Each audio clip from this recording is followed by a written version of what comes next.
eternity. What we suffer now is nothing compared to the glory He will give us later. Romans chapter 8 verse 18. Nowhere does the Bible teach that Christians are to be exempt from the tribulations and natural disasters that come upon the world. It does teach that the Christian can face tribulation, crisis, calamity, and personal suffering with a supernatural power that is not available to the person outside Christ. The early Christians were able to experience joy in their hearts in the midst of trials, troubles, and depression. They counted suffering for Christ not as a burden or a misfortune, but as a great honor, as evidence that Christ counted them worthy to witness to Him through suffering.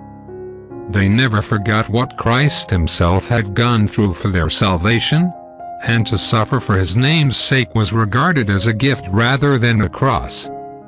Christians can rejoice in tribulation because they have eternity's values in view. When the pressures are on, they look beyond their present predicaments to the glories of heaven. The thought of the future life with its prerogatives and joys helps to make the trials of the present seem light and transient. Prayer for the day. Father, help me to go beyond the afflictions and tribulations of our age, and to look toward the inheritance reserved for us in heaven.